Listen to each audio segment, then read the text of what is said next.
बहुत बहुत स्वागत है आप सभी विद्यार्थियों का आपके अपने YouTube चैनल वी पाइज एजुकेशन पर।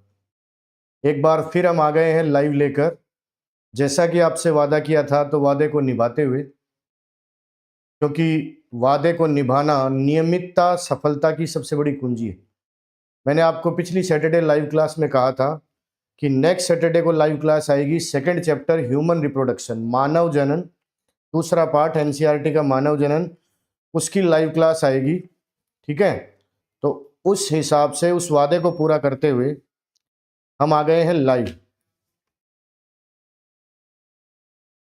और हमारा आज का चैप्टर है ह्यूमन रिप्रोडक्शन, मानव जनन।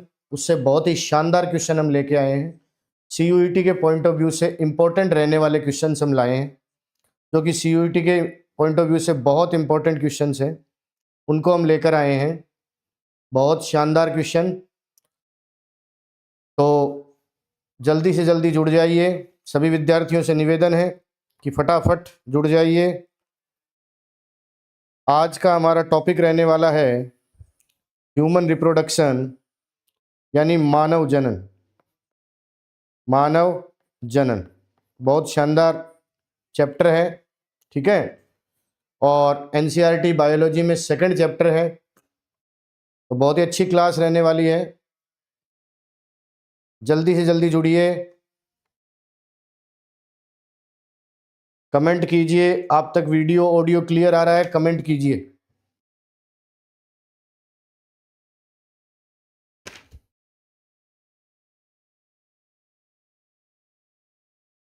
तो देर ना करते हुए हम शुरू करने वाले हैं हमारा सेकंड चैप्टर मानव जनन। हम सीयूईटी के पॉइंट ऑफ व्यू से बहुत ही अच्छे क्वेश्चन एक्सट्रैक्ट करके लाते हैं। जिस तरह से प्रीवियस ईयर क्वेश्चंस की स्टडी की जाती है, उनके अकॉर्डिंग नए क्वेश्चन बनाए जाते हैं। तो बहुत ही शानदार क्लास रहने वाली है आपके लिए। तो जल्दी से जल्दी जुड़ जाइए, लाइक कीजिए, कमेंट कीजिए, शेयर कीजिए। और आप तक वीडियो और ऑडियो दोनों क्लियर है तो थम्स अप के साइन से हमें बता दीजिए। हम शुरू करते हैं। बहुत ही शानदार एक्सट्रैक्ट करके लाए गए क्वेश्चन है। एक एक क्वेश्चन अपने आप में इंपॉर्टेंट रहने वाला है, तो बड़े ही ध्यान से आपको स्टडी करनी है। हम स्टार्ट करते हैं आज के फर्स्ट इजी क्वेश्चन से। आज का फर्स्ट क्वेश्चन है आपकी स्क्रीन पर। फर्स्ट क्वेश्चन आपकी स्क्रीन पर ये रहा।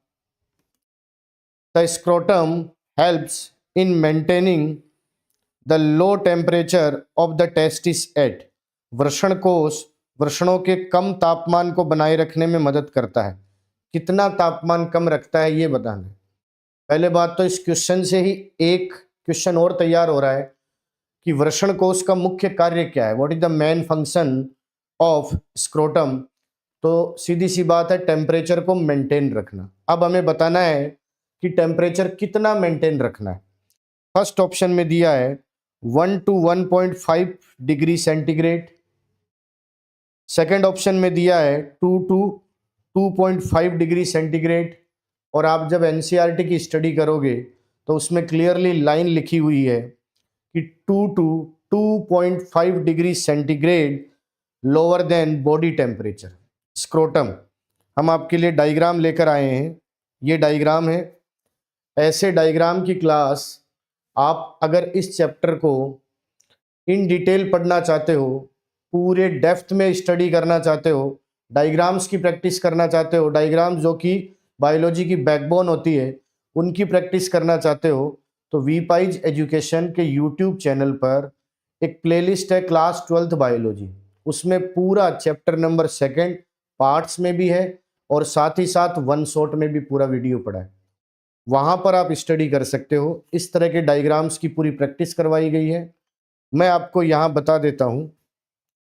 ये हमारे टेस्टिस हैं, ठीक है, ह्यूमन टेस्टिस 1 पेयर। ये टेस्टिस एक पाउच में होते हैं। Testis are found in a pouch which is called scrotum. उसको बोला जाता है स्क्रोटम। उस पाउच को क्या बोलते हैं? उस पाउच को बोलते हैं स्क्रोटम। ये स्क्रोटम है, ठीक है। ये पाउच है स्क्रोटम। इन पाउच में जो टेस्टिस हैं वो बॉडी से बाहर होते हैं। ताकि 2 to 2.5 degree centigrade lower temperature रहे, बॉडी से 2 to 2.5 degree centigrade lower temperature पर टेस्टिस हमेशा रहे। वो किसके लिए? स्पर्म्स की हेल्थ के लिए अच्छा होता है। ठीक है, तो यहां पर हमारा आंसर होगा option number second, 2 to 2.5 degree centigrade lower than body temperature. It means शरीर के तापमान से 2 से 2.5 डिग्री सेंटीग्रेड कम तापमान होना। ठीक है, स्क्रोटम क्या करते हैं? शरीर के तापमान से 2 से 2.5 डिग्री सेंटीग्रेड तापमान कम रहे, इसलिए बॉडी से बाहर होते हैं। ठीक है, आप देख सकते हो, नोट कर सकते हो इसको।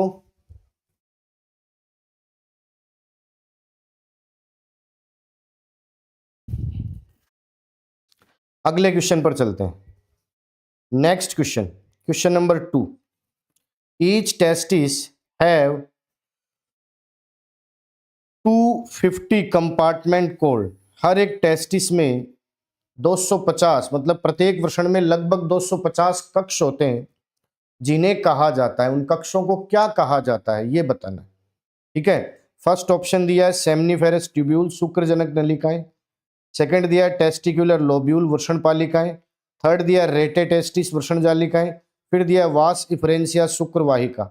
हमें इनमें से सही ऑप्शन को ढूंढना है। ठीक है, मैं आपको दोबारा एक बार डायग्राम पर लेके चलूंगा। यहां पर हम देखेंगे क्लियरली लिखा हुआ है ईच टेस्टिस हैज 250 कंपार्टमेंट। ये कंपार्टमेंट है and these compartments are called testicular lobule. इनको क्या कहा जाता है? टेस्टिकुलर लोब्यूल कहा जाता है, वृषण पालिकाएं बोलते हैं इनको। तो यहां पर हमारा आंसर होगा टेस्टिकुलर लोब्यूल यानी वृषण पालिकाएं। सेकंड ऑप्शन होगा हमारा। सेकंड क्वेश्चन में भी हमारा आंसर होगा वृषण पालिकाएं, टेस्टिकुलर लोब्यूल। ठीक है, बहुत अच्छे क्वेश्चंस हैं। मैं आपको एक बार दोबारा डायग्राम पर लाता हूं और मेल रिप्रोडक्टिव सिस्टम की डायग्रामेटिक स्टडी आपको करवा देता हूं। यहां पर हम देखेंगे, देखो सबसे पहले लेबलिंग करते हैं हम। ये टेस्टिस है, 1 पेयर, 1 ये रहा, सेकंड ये रहा। ठीक है, अब इस साइड एनसीईआरटी ने इसे इन डेप्थ बता रखा है, टेस्टिकुलर लोब्यूल्स, ये लोब्यूल्स हैं। ठीक है, फिर रेटे टेस्टिस, फिर वास इफरेंसिया। ठीक है, then epididymis, then vas deferens. यहाँ पर यूरेटर है, ये यूरेटर, ये यूरिनरी ब्लैडर है। ठीक है, फिर आगे सेमिनल वेसिकल्स हैं, फिर प्रोस्टेट ग्लैंड है, फिर बल्बो यूरेथ्रल ग्लैंड है, 1 पेयर बल्बो यूरेथ्रल ग्लैंड, कंद मूत्रपथ ग्रंथि। Then urethra, urethra pipe. ठीक है, समझ में आई बात? जो कि यूरेथ्रल मिएटस के थ्रू बाहर ओपन होती है। ठीक है, आगे का पार्ट ग्लांस पेनिस। ठीक है, पेनिस जो कि मेल रिप्रोडक्टिव सिस्टम में एक्सटर्नल जेनिटेलिया है, बाह्य जननांग के रूप में शिश्न है, जिसका पार्ट ग्लांस पेनिस। देन उसके ऊपर कवर स्किन, फोर स्किन। ये पूरा का पूरा स्ट्रक्चर है मेल रिप्रोडक्टिव सिस्टम का। ठीक है, आप इसकी प्रैक्टिस करो। मैं साइड में हो जाता हूं ताकि आप इसे स्क्रीनशॉट भी ले सकते हो।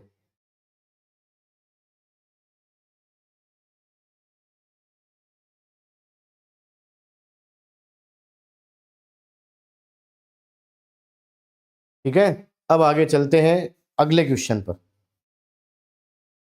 Next question, question number 3। Question number 3 कहता है which cells provide nutrition to the male germ cell. कौन सी कोशिकाएं नर जर्म कोशिकाओं को पोषण प्रदान करती हैं?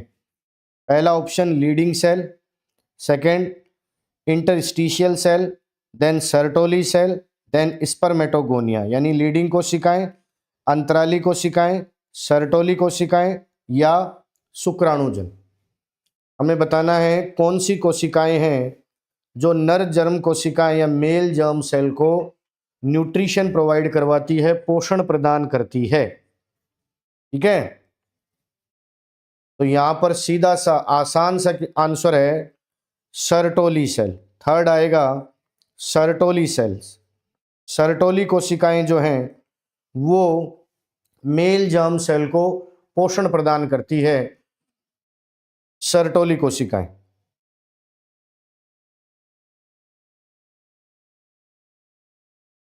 ठीक है, अगले क्वेश्चन पर चलते।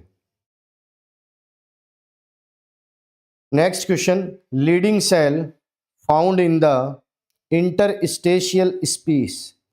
इंटरस्टिशियल स्पेस में लीडिंग सेल पाई जाती है।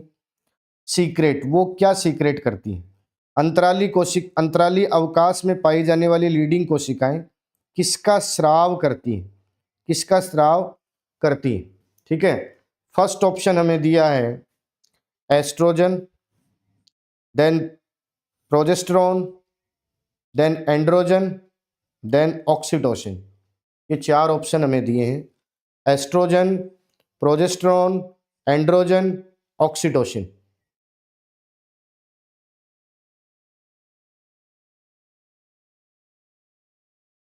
तो यहां पर आएगा, मैं आपको बताऊं, यहां पर आएगा ऑप्शन नंबर 3, एंड्रोजन। ठीक है, लीडिंग सेल सीक्रेट्स एंड्रोजन। ठीक है, और एंड्रोजन क्या है मैं यहां लिख देता हूं, एंड्रोजन इज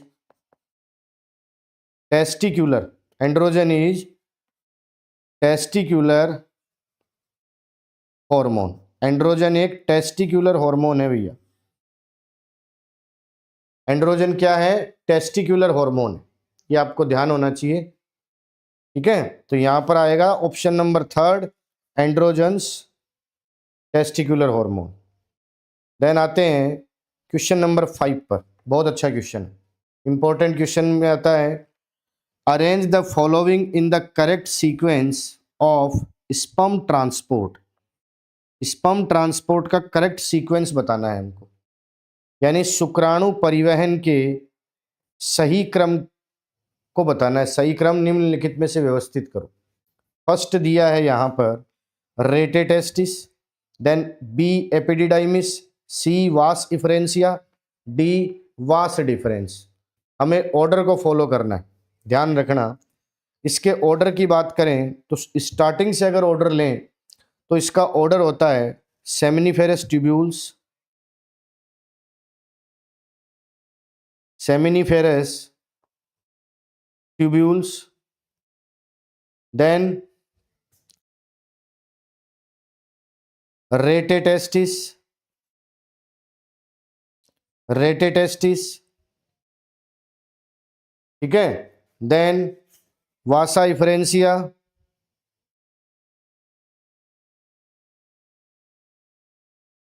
वासा इफरेंसिया, ठीक है। वासा इफरेंसिया के बाद हम बात करें एपिडिडाइमिस, एपिडिडाइमिस, देन एपिडिडाइमिस के बाद वास डिफरेंस, वास डिफरेंस, ये इसका ऑर्डर है, देख सकते हो आप। सेमिनिफेरस ट्यूब्यूल्स, रेटेटेस्टिस, वासा इफरेंसिया, एपिडिडाइमिस, वास डिफरेंस। तो यहाँ पर हमें सेमिनिफेरस ट्यूब्यूल्स तो दिया हुआ नहीं है, हमें आगे के दे रखे हैं रेटेटेस्टिस, वास इफरेंसिया, एपिडिडाइमिस, वास डिफरेंस। ठीक है, आपको समझाने के लिए पूरा ऑर्डर भी हम लेकर आए हैं। ठीक है, तो रेटेटेस्टिस ए, बिल्कुल ए, ठीक है। फिर आता है वास इफरेंसिया सी, ठीक है साहब। फिर आता है एपिडिडाइमिस बी, फिर आता है वास डिफरेंस डी, यानी ऑर्डर होगा A C B D, A C B D, first option आएगा सही। फिफ्थ में आएगा ऑप्शन नंबर 1, ठीक है, फिफ्थ में ऑप्शन नंबर 1 आएगा। आप अगर इसके पूरे ऑर्डर को देखना चाहो तो पूरा ऑर्डर ये रहा लीनियर वे में, ये पूरा ऑर्डर है, देखो सेमिनिफेरस ट्यूब्यूल्स शुक्रजनक नलिकाएं, वहां से रेटेटेस्टिस वृषण जालिकाएं, वहां से वास इफरेंसिया शुक्रवाहिकाएं, वहां से एपिडिडाइमिस अधिवर्षण, वहां से वास डिफरेंस शुक्रवाहक, ये पूरा ऑर्डर है। ठीक है, और अगर पूरा पाथवे आप जानना चाहो तो ये रहा: सेमनीफेरस ट्यूब्यूल्स शुक्रजनक नलिकाएं, देन रेटे टेस्टिस वृषण जालिकाएं, देन वास इफरेंसिया शुक्रवाहिकाएं, देन एपिडिडाइमिस अधिवर्षण, देन वास डिफरेंस शुक्रवाहक, देन इजेकुलेटरी डक्ट यानी स्खलनीय वाहिनी, देन यूरेथ्रा मूत्रमार्ग, देन यूरेथ्रल मिएटस यानी मूत्राशय मुख। ये पूरा का पूरा ऑर्डर है। ठीक है, मैं थोड़ा सा हट जाता हूं ताकि आप इसे अच्छे से देख पाओ, समझ पाओ। इसे आपको, ये जो ऑर्डर है, ये जो पाथवे है, इसको आपको अच्छे से याद करना होगा, अच्छे से इसको याद करना पड़ेगा। कहीं से भी क्वेश्चन आ सकता है। आपको पाथवे में स्टेप देकर कोई भी एक या दो स्टेप गायब करके वहां से क्वेश्चन पूछा जा सकता है, स्टेटमेंट वाइज क्वेश्चन पूछा जा सकता है, या फिर इस तरह का अरेंजमेंट टाइप क्वेश्चन पूछा जा सकता है। यहाँ पर आंसर होगा ऑप्शन नंबर 1। ठीक है, और पूरा का पूरा पाथवे दोनों तरीकों से ये रहा। ठीक है, आप इसका स्क्रीनशॉट ले सकते हो। क्लियर? और ये जो आपको स्टडी नोट्स दिख रहे हैं, ये जो हमारी इन डेप्थ क्लासेज रहती हैं वहां से लिए गए हैं। ठीक है, वहां से नोट्स लिए गए हैं ताकि आप अच्छे से समझ पाओ चीज़ों को। इन डेप्थ आप अगर पढ़ना चाहते हो, टॉपिक को डिटेल से पढ़ना चाहते हो, तो आप वीपाइज एजुकेशन की प्लेलिस्ट को चेक करो। नेक्स्ट क्वेश्चन पर आते हैं। Next question: the secretion of which gland constitute the seminal plasma? किन ग्रंथियों का स्राव शुक्रिय प्लाज्मा का निर्माण करता है? किस ग्रंथि का? बताओ देखें। सेमिनल वेसिकल केवल शुक्राशय, प्रोस्टेट केवल पुरस्थ, बल्बो यूरेथ्रल ग्लैंड ओनली केवल कंदमूत्र पथ ग्रंथि, ऑल ऑफ द अबव उपरोक्त सभी। तो सामान्य सी बात है, सेमिनल प्लाज्मा जो होता है वो seminal vesicle, prostate gland, bulbourethral gland, इन तीनों के सीक्रेशन से फॉर्म होता है। तो यहाँ पर आएगा option number 4, all of the above यानी उपरोक्त सभी। ठीक है, हम कह सकते हैं clearly seminal plasma is form by the secretion of seminal vesicle, prostate and bulbo urethral gland also. ठीक है, इन सब के सीक्रेशन से सेमिनल प्लाज्मा फॉर्म होता है। क्लियर है? समझ में आई बात? चलो, इसमें प्लाज्मा पार्ट होता है और सेलुलर पार्ट स्पर्म्स होते हैं। वो इन डेप्थ सेमिनल प्लाज्मा एक छोटा सा पॉइंट है एनसीईआरटी में, उस पॉइंट को भी इन डेप्थ हमारे वीडियोस में समझाया गया है। नेक्स्ट आता है seminal plasma is rich in, शुक्रिय प्लाज्मा किससे भरपूर होता है? पहला ऑप्शन फ्रक्टोज एंड कैल्शियम से, देन ग्लूकोज एंड कैल्शियम से, देन फ्रक्टोज एंड सोडियम से, देन ग्लूकोज एंड पोटेशियम से। ठीक है, तो मैं आपको बता दूं क्लियरली कि शुक्रिय plasma, seminal plasma is rich in fructose and calcium. ठीक है, समझ में आई बात? वहां पे क्लियर समझा रखा है, seminal plasma is form by, या fructose and calcium is found in seminal plasma, ध्यान रखना। तो यहां पर आएगा option number 1 fructose and calcium. Next question पर चलते हैं, स्टेटमेंट वाइज क्वेश्चन। जैसे क्वेश्चन सीयूईटी में आते हैं, आप इस क्वेश्चन को अच्छे से पढ़ो, अच्छे से इसकी स्टडी करो। एक बार मैं हटता हूं, क्वेश्चन को अच्छे से पढ़ो आप।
तो ये क्वेश्चन है स्टेटमेंट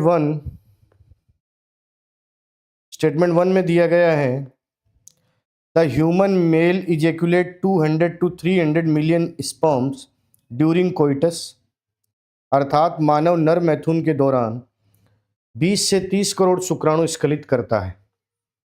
फर्स्ट स्टेटमेंट, पहला कथन ये है। ठीक है, क्लियर है? ठीक है, करेक्ट है पहला कथन, फर्स्ट कथन right. Second statement, for normal fertility at least 40% sperms must have normal shape and size. यहां गड़बड़ है, यहां गड़बड़ है। ठीक है, इट मीन्स ये इनकरेक्ट है because second statement is incorrect. क्यों? क्योंकि एनसीईआरटी ने कहा है 60% sperms must have normal shape, clear कहा है। ठीक है, एंड यहाँ पर क्लियर एनसीईआरटी ने लिखा है 60% sperm must have normal shape. ठीक है, then 40% of sperm have vigorous motility. ये कहा एनसीईआरटी ने क्लियर। तो ये 60% कहा है, 40% नहीं कहा। इस कारण स्टेटमेंट सेकंड रॉन्ग हो जाता है जबकि स्टेटमेंट फर्स्ट राइट है। तो statement first is correct, second is incorrect. ये आएगा ऑप्शन नंबर 1, ऑप्शन नंबर 1 आएगा इसमें। इसमें ऑप्शन नंबर 1 आएगा।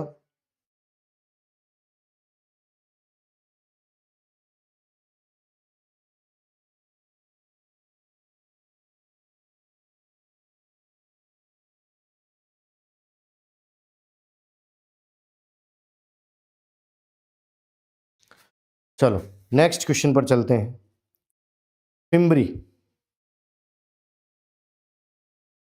Fimbriae help in the, fimbriae Hindi में जिसे झालर कहा जाता है, वो किसमें सहायता करती है?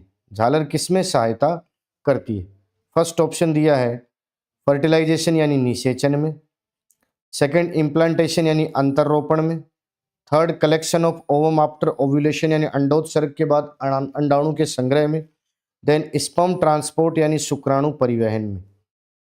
ठीक है, फिम्बरी किस में हेल्प करती है, झालर किस में सहायता करती है? सबसे पहले आपको झालर की संरचना समझ में आनी चाहिए।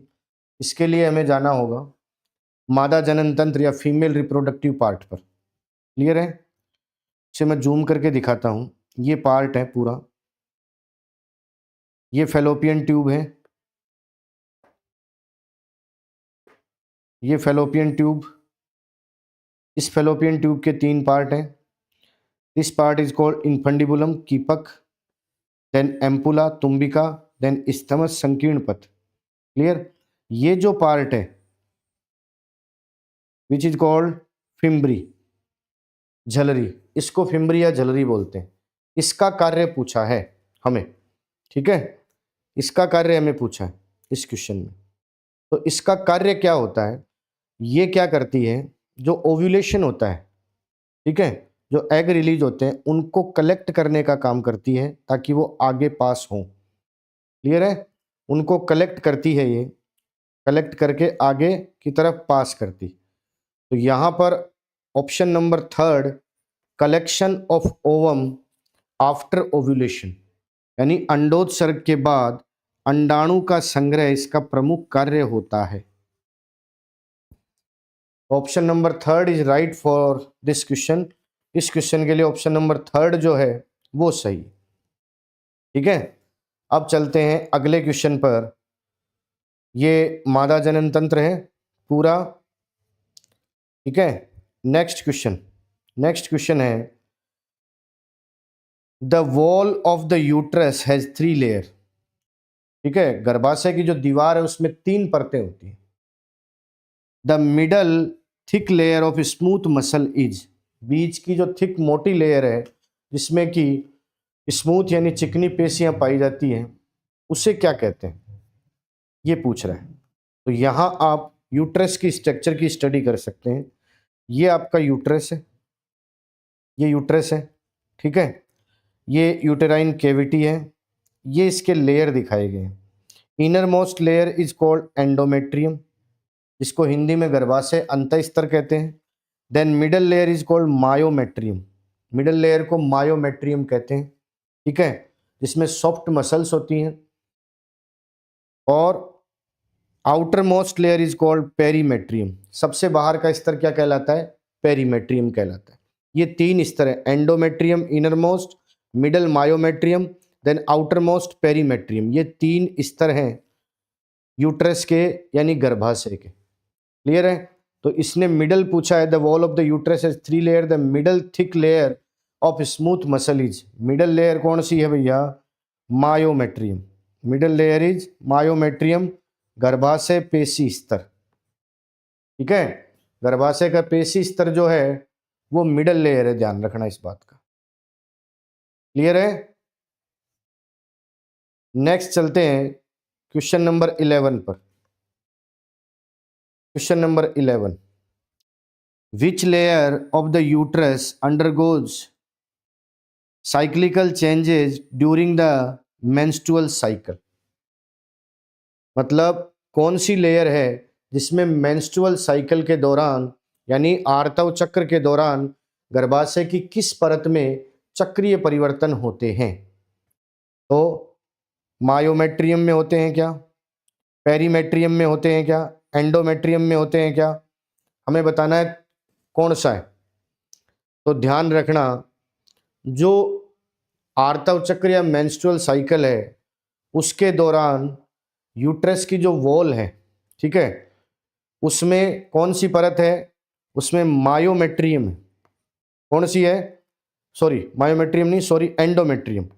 एंडोमेट्रियम है गर्भाशय अंतः स्तर, इसमें परिवर्तन होते हैं। गर्भाशय अंतः स्तर में परिवर्तन होते हैं। दोबारा डायग्राम पर आता हूँ। एंडोमेट्रियम का मेन फंक्शन एनसीईआरटी ने यही बता रखा है कि एंडोमेट्रियम चेंजेस होते हैं, एंडोमेट्रियम में चेंज हो जाते हैं, लेयर हट जाती है, ठीक है। मेंस्ट्रुअल साइकिल जब आता है लेयर हट जाती है। देन मायोमेट्रियम, इसमें जो मसल्स होते हैं उनमें गति होती है प्रसव के दौरान और शिशु को बाहर धकेला जाता है मायोमेट्रियम में। तो यहाँ इस क्वेश्चन का आंसर होगा हमारा एंडोमेट्रियम। क्या आंसर होगा? एंडोमेट्रियम होगा, गर्भाशय अंतः स्तर होगा इस क्वेश्चन का आंसर, ठीक है। चलो, बहुत से स्टूडेंट जुड़े हैं, आंसर भी कर रहे हैं, वेरी गुड। गुड इवनिंग भाई, गुड इवनिंग सभी को, सभी को बहुत बहुत नमस्कार, सबको राम राम भाई। सबने थोड़े से लेट जुड़े हो आप, लेकिन कोई बात नहीं, देर आए दुरुस्त आए, ठीक है। राहुल चौधरी की आईडी से और ये सेकंड आईडी से शायद प्रवीण है, ये विद्यार्थी जुड़ गए हैं, रेगुलर क्लास अटेंड करते हैं। बहुत अच्छे क्वेश्चंस की क्लास थी। जो 10 क्वेश्चन आपके पीछे रह गए हैं उन क्वेश्चंस को आप बाद में लाइव सेशन कंप्लीट होने के बाद उसे आप देख लेना आराम से, वो रिकॉर्डेड वीडियो की फॉर्म में आपको चैनल पर मिल जाएगा। Third, very good, Rahul Chaudhary के नाम से आईडी है, वो बिल्कुल सही आंसर कर रहा है, एंडोमेट्रियम गर्भाशय अंतः स्तर, ठीक है। सीयूईटी का चैप्टर नंबर 2 ह्यूमन रिप्रोडक्शन, उसका क्वेश्चन नंबर 11 हमने किया। अब क्वेश्चन नंबर 12 पर आते हैं। Which of the following hormone is not secreted by human placenta? बहुत जबरदस्त क्वेश्चन है भैया, ध्यान देना, स्टार लगा रहा हूं इस क्वेश्चन पर, इस क्वेश्चन पर स्टार लगा रहा हूं, ध्यान से आप क्वेश्चन को पढ़ो, इस क्वेश्चन को आप पढ़ो। मैं थोड़ा सा साइड में हो जाता हूं।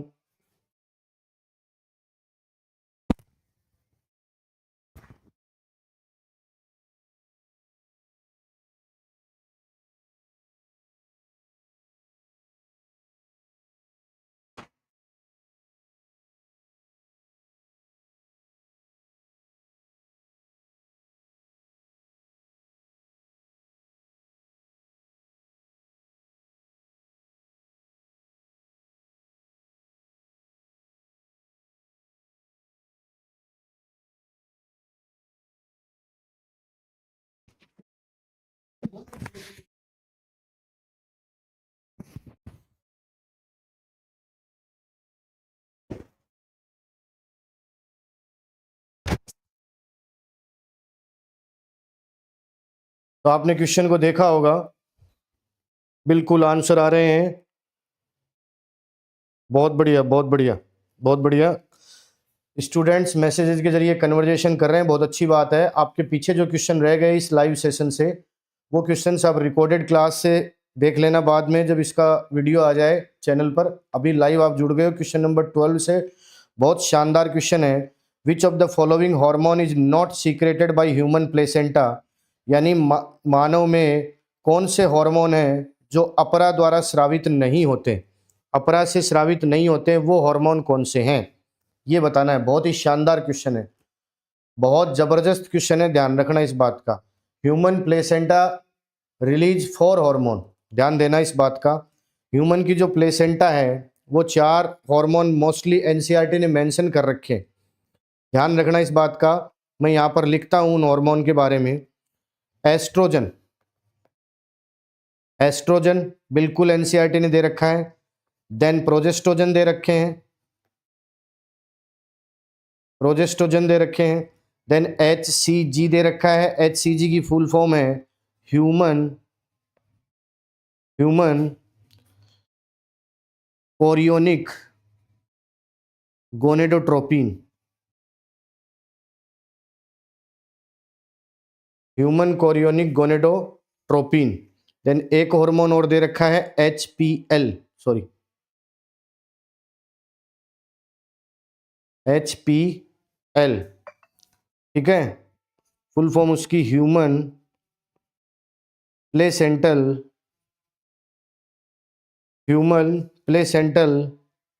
Lactogen, human placental lactogen. ये 4 hormone, estrogen, progestogen, human chorionic gonadotropin, then human placental lactogen, ये 4 हार्मोन एनसीईआरटी ने मेंशन कर रखे हैं। But luteinising hormone LH is not secreted by placenta of human. So answer of this question is option number 4, luteinizing hormone. इस question का answer होगा चौथा, luteinizing hormone, क्योंकि ल्यूटिनाइजिंग हार्मोन मानव में प्लेसेंटा द्वारा स्रावित नहीं किया जाता है। प्लेसेंटा 4 हार्मोन स्रावित करती है, एस्ट्रोजन, प्रोजेस्ट्रोजन और HCG ह्यूमन कोरियोनिक गोनेडोट्रोपिन और HPL ह्यूमन प्लेसेंटल लैक्टोजन। ये 4 हार्मोन सीक्रेट होते हैं प्लेसेंटा के जरिए, लेकिन LH सीक्रेट नहीं होता है भैया, ठीक है। LH सीक्रेट होता है लीडिंग सेल के थ्रू। ये है ल्यूटेनाइजिंग हार्मोन, इसका आंसर आएगा ल्यूटेनाइजिंग हार्मोन। बिल्कुल सही आंसर आज, बिल्कुल सही, सभी विद्यार्थियों का आंसर बिल्कुल सही आया है। नेक्स्ट क्वेश्चन पर चलते हैं। क्वेश्चन नंबर 13 है। मैं थोड़ा सा एक बार हटता हूं, बहुत ही शानदार क्वेश्चन है, अच्छे से आप इसे स्टडी करो। Select the correct sequence of oogenesis stages, अंड जनन के चरणों के सही क्रम को पहचानो। आप देखो, आप पूरा इसे देखो।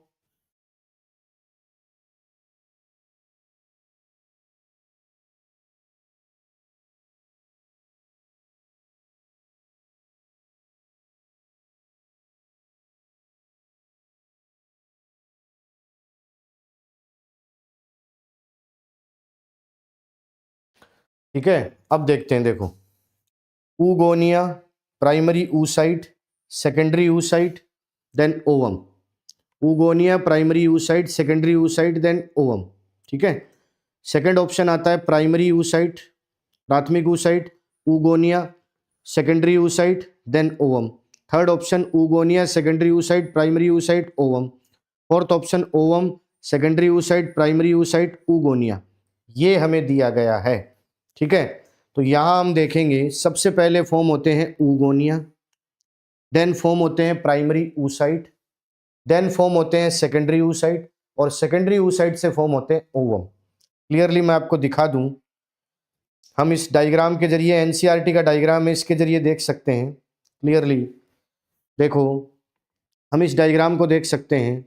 oogonia ये रहा, देन माइटोसिस होता है, माइटोसिस एंड डिफरेंशिएशन होता है, प्राइमरी oocyte फॉर्म होते हैं, देन फर्स्ट मियोटिक डिवीजन होता है, सेकेंडरी oocyte फॉर्म होते हैं, देन ओवम फॉर्म होते हैं। Oogonia primary oocyte, secondary oocyte, ovum, ये इसका प्रोसीजर है, पूरे स्टेप्स हैं। क्लियर है? तो यहां पर हमारा ऑप्शन नंबर 1 जो होगा, oogonia primary oocyte, secondary oocyte, then ovum, ये ऑर्डर आएगा। तो यहाँ क्वेश्चन नंबर 13 में ऑप्शन नंबर 1 जो है वो राइट है। बिल्कुल बिल्कुल बिल्कुल, सभी विद्यार्थियों का सही आ रहा है, सभी विद्यार्थियों का बिल्कुल सही आ रहा है, बिल्कुल। प्रवीण का सही आ रहा है, हीरो गेमर कोई आईडी है उसका सही आ रहा है, बिल्कुल इसी तरह से। चलो नेक्स्ट क्वेश्चन पर चलते हैं। ठीक है, मैं एक बार हट जाता हूं, आप अगर स्क्रीनशॉट लेना चाहो तो। वैसे मैं आपको बता दूं, ये पूरी जो क्लास रहेगी, जितनी भी क्लास वी पाइज एजुकेशन के यूट्यूब चैनल पर जो भी बायोलॉजी की क्लासेज होती हैं, जैसे आप अभी जो ये एमसीक्यूज की क्लास देख रहे हो, इंपॉर्टेंट क्वेश्चन, हम important very very important MCQs निकाल के लाए हैं सीयूईटी के कॉन्टेक्स्ट में। उसी की तरह के पेपर्स, मतलब प्रीवियस ईयर पेपर की स्टडी करके क्वेश्चंस को बनाया गया है आपके लिए। लेकिन टॉपिक जो है उसको इन डेप्थ आप अगर पढ़ना चाहते हो, इन डिटेल स्टडी करना चाहते हो टॉपिक की, तो वी पाइज एजुकेशन के यूट्यूब चैनल पर बाकायदा एक प्लेलिस्ट बनी हुई है क्लास 12th बायोलॉजी की, उसमें चैप्टर नंबर 2 टुकड़ों में भी है, साथ ही साथ वन शॉट में भी है, जाकर स्टडी करिए। अब आते हैं नेक्स्ट क्वेश्चन, क्वेश्चन नंबर 14। ठीक है, समझ में आई बात? क्वेश्चन नंबर 14, आइडेंटिफाई द, दोबारा कहूंगा, पिछली हमारी जो सैटरडे क्लास थी, रेगुलर क्लास का मैंने वादा किया था आपसे, तो उसमें पिछली जो सैटरडे क्लास थी उसमें भी मैंने आपको बताया था सीयूईटी में 2 तरह के क्वेश्चन आते हैं, ध्यान देना स्टेटमेंट वाइज। एक तो ट्रू स्टेटमेंट ढूंढना, एक फॉल्स स्टेटमेंट ढूंढना। पहली जीत या हार यहीं तय हो जाती है। आप जल्दबाजी में अगला ट्रू पूछ रहा है या फॉल्स पूछ रहा है, वो आपको ध्यान देना। यहां पर क्लियर कह रहा है आइडेंटिफाई द इनकरेक्ट स्टेटमेंट, हमें इनकरेक्ट यानी गलत स्टेटमेंट ढूंढना है। किसके regarding? Regarding the male reproductive system, पुरुष जनन तंत्र के संबंध में गलत कथन की पहचान करनी है हमको। क्लियर है? फर्स्ट है, आप इसे स्टडी करें, पढ़ें एक बार। थोड़ा सा मैं साइड में हो जाऊं ताकि आपके दिखने में कोई दिक्कत ना आए।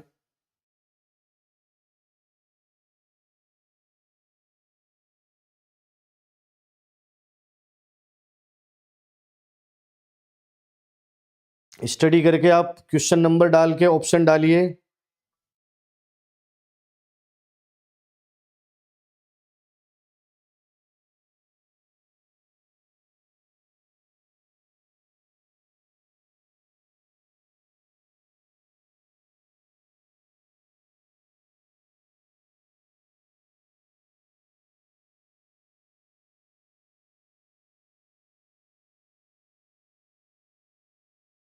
चलो हम देखते हैं क्या ऑप्शन दिए हैं। फर्स्ट दिया है, ध्यान देना इस बात का, इनकरेक्ट। पहली बात तो यही ध्यान रखना, आप जब भी पेपर दो, ठीक है ना, क्योंकि पेन पेपर मोड में ये एग्जाम होगा नहीं, सीयूईटी का सीबीटी क्लियर, कई जगह जो एनटीए ने नोटिफिकेशन रिलीज किया था उसमें हर जगह पर CBT only, CBT only, CBT only mention किया था, ध्यान देना इस बात का।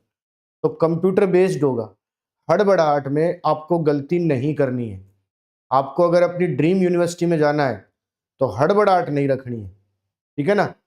तो पहली बात तो इनकरेक्ट स्टेटमेंट हमें ढूंढना है, ठीक है, समझ में आई बात। अब देखते हैं, sperms are produce in seminiferous tubules, शुक्राणु शुक्रजनक नलिकाओं में बनते हैं, बिल्कुल सही है भैया। Then Leydig cell synthesise androgen, Leydig cell androgen का संश्लेषण करती है, बिल्कुल करती है भैया। Then Sertoli cell are found outside seminiferous tubules, यहाँ गड़बड़ है, गड़बड़ इस जगह है, मेन गड़बड़ मैं हाईलाइट कर रहा हूं उस जगह है, ध्यान देना, दोबारा हाईलाइट कर रहा हूं, इस जगह मेन गड़बड़ है। Because Sertoli cells are found inside, यहां होना चाहिए था इनसाइड। सर्टोली सेल्स जो होती हैं वो तो इनसाइड होती हैं, एंड लीडिंग सेल जो होती हैं वो आउटसाइड होती है। तो यहां जो ऑप्शन नंबर 3 है ये इनकरेक्ट है भैया, इनकरेक्ट स्टेटमेंट ऑप्शन नंबर 3 है। तो इसमें ऑप्शन नंबर थर्ड आएगा। Very good, very good, very good. अगर ये क्वेश्चन सही आ रहा है आपका, इसका मतलब आपने बहुत ही जबरदस्त तैयारी की है, ये कंफर्म है, ध्यान रखना इस बात। अगर आपका ये क्वेश्चन सही आ रहा है, इसका मतलब आपका ये टॉपिक पूरी तरह से कवर है। चलो अब अगले क्वेश्चन पर चलते हैं, क्वेश्चन नंबर 15। ठीक है, प्लॉइडी लेवल का क्वेश्चन। मुझे बार बार क्यों लग रहा है कि प्लॉइडी लेवल से क्वेश्चन आने के चांसेस हैं, ध्यान रखना इस बात का। यानी गुणसूत्र स्थिति, प्लॉइडी लेवल गुणसूत्र स्थिति द्विगुणित है या अगुणित है, डिप्लॉइड है या हैप्लॉइड है। तो दे रखा है क्वेश्चन में, ploidy level of primary spermatocyte and spermatid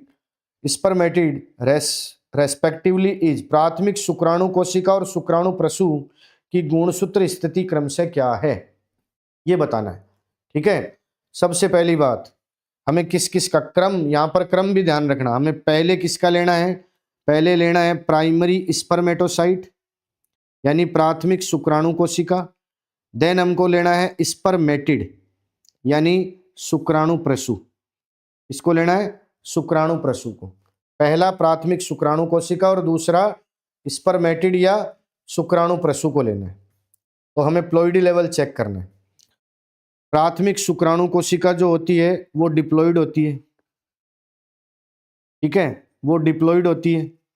then spermatid जो होते हैं वो हैप्लॉइड होते हैं, स्पर्मेटिड जो होते हैं वो हैप्लॉइड होते हैं। अभी जो हमने देखा था, अभी जो हमने पीछे क्वेश्चन में देखा, ठीक है, पीछे अभी हमने जो क्वेश्चन, ये देखो ये रहा, यहाँ स्पर्मेटोगोनिया क्लियरली 46 क्रोमोसोम यानी डिप्लॉइड है। ठीक है, प्राइमरी स्पर्मेटोसाइट फॉर्म हुए माइटोसिस से, और माइटोसिस से अगर फॉर्म हुए हैं, इसका मतलब माइटोसिस से जो डॉटर सेल फॉर्म होती है वो पेरेंटल सेल के सिमिलर होती है, उसका प्लॉइडी लेवल ये भी 46 है। उससे प्राइमरी स्पर्मेटोसाइट फॉर्म हुए। अब हुआ है माइटोसिस, मियोसिस हुआ है, इसका मतलब फर्स्ट मियोटिक डिवीजन हुआ है। And first meiotic division is reductional division, यानी उसमें प्लॉइडी लेवल हाफ हो जाता है, नंबर ऑफ क्रोमोसोम हाफ हो जाते हैं। यानी सेकेंडरी स्पर्मेटोसाइट जो होंगे वो एन होंगे, हैप्लॉइड होंगे। देन स्पर्मेटिड भी हैप्लॉइड होंगे। यहाँ पर ध्यान देना, नंबर ऑफ क्रोमोसोम 23 हो जाएंगे इनमें। तो यहाँ आते हैं हमारे क्वेश्चन पर वापस। Primary spermatocyte diploid, then spermatid, haploid. तो ऑप्शन नंबर 2 इज राइट। यहाँ क्वेश्चन नंबर 15 के लिए ऑप्शन नंबर 2 सही है। ठीक है, आप नोट कर सकते हो।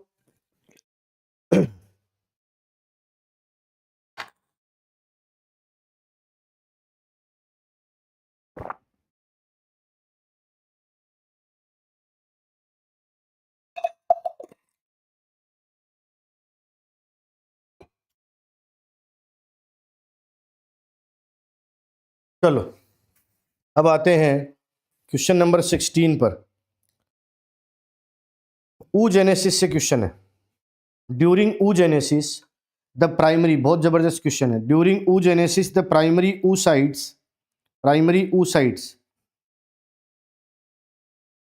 oocytes are temporary arrested. ठीक है, मतलब अस्थायी रूप से रुकना। At which state of meiotic division. Clearly oogenesis में होता क्या है, टेम्परेरी अरेस्ट होता है, यानी अंड जनन के दौरान क्या होता है, प्राथमिक अंडक जो होते हैं वो अर्धसूत्री विभाजन की कौन सी अवस्था में रुक जाते हैं, अस्थायी रूप से रुक जाते हैं, वो बताना है हमको। तो सीधी बात है, जो मियोसिस फर्स्ट होता है एम्ब्रियोनिक डेवलपमेंट के टाइम, ठीक है, फिर बाद में जो मियोसिस फर्स्ट स्टार्ट होता है वो प्रोफेज फर्स्ट में रुक जाता है। याद रखना, इंपॉर्टेंट क्वेश्चन है ये, प्रोफेज फर्स्ट। ठीक है, प्रोफेज फर्स्ट में रुक जाता है। जो टेम्परेरी अरेस्ट है वो प्रोफेज फर्स्ट के ड्यूरिंग होता है, ध्यान रखना। नहीं 16 में ऑप्शन नंबर 2 आएगा भाई, ऑप्शन नंबर 2 आएगा प्रवीण। 16 में ऑप्शन नंबर 2, प्रोफेज फर्स्ट में प्रोसेस अटक जाती है। बिल्कुल बिल्कुल। चलो नेक्स्ट क्वेश्चन पर चलते हैं। नेक्स्ट क्वेश्चन है, match list with list second regarding the ploidy level of cell.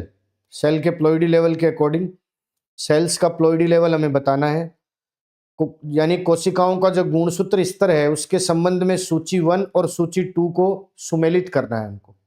ठीक है, सूची 1 और 2 को सुमेलित करना है।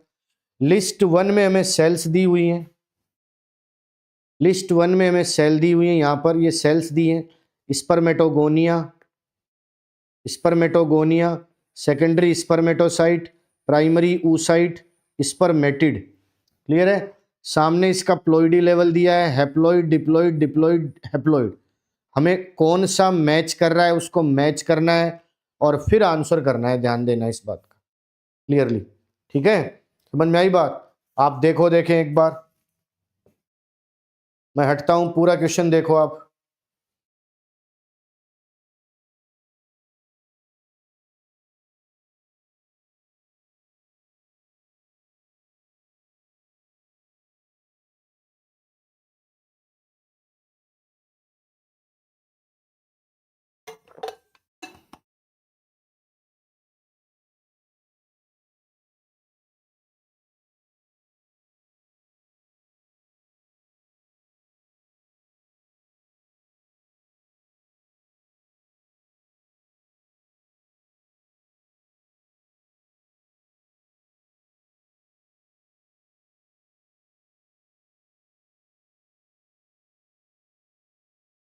चलो अब हम देखते हैं यहां पर, देखो स्पर्मेटोगोनिया अभी हमने देखा था। ठीक है, दोबारा मैं आपको वहीं ले जाकर इस चीज को बता दूं। हालांकि हमने आगे इसको और डिटेल से, देखो ये डायग्राम के जरिए भी समझाया है, इस डायग्राम पर आप समझ सकते हो। यहाँ पर क्लियरली दे रखा है, देखो मैं जूम करता हूँ इसको। स्पर्मेटोगोनिया, स्पर्मेटोगोनिया डिप्लॉइड होते हैं, 46 क्रोमोसोम होते हैं, इनमें माइटोसिस होता है जिनसे प्राइमरी स्पर्मेटोसाइट फॉर्म होते हैं। अब माइटोसिस से फॉर्म हुए इसका मतलब डिप्लॉइड है। एक डिप्लॉइड पेरेंटल सेल में अगर माइटोसिस होगा तो उससे डिप्लॉइड डॉटर सेल फॉर्म होगी। ठीक है, तो प्राइमरी स्पर्मेटोसाइट भी 2n डिप्लॉइड होती है, 46 क्रोमोसोम होते हैं। देन उसमें मियोसिस फर्स्ट होता है, इट मीन्स रिडक्शनल डिवीजन होता है, जिससे सेकेंडरी स्पर्मेटोसाइट फॉर्म होते हैं, यानी अब वो हैप्लॉइड हो जाते हैं। ठीक है, हमने यहाँ पर नंबर ऑफ सेल भी लिख रखा है, 2 सेकेंडरी स्पर्मेटोसाइट फॉर्म होते हैं। देन होता है मियोसिस सेकेंड, और उससे 4 स्पर्मेटिड्स फॉर्म होते हैं which are also haploid, it means number of chromosome are found in spermatids are 23, means 23 chromosome होते हैं। स्पर्मेटिड्स भी हैप्लॉइड होते हैं। देन उनमें होता है ट्रांसफॉर्मेशन, और उससे फॉर्म होता है स्पर्मेटोजोआ, जिन्हें स्पर्म भी कहा जाता है, वो भी हैप्लॉइड होते हैं। नंबर ऑफ क्रोमोसोम उनमें 23 होते हैं। एनसीईआरटी का डायग्राम आप देखना चाहो तो ये एनसीईआरटी का डायग्राम दे रखा है अभी जो हमने स्टडी किया था।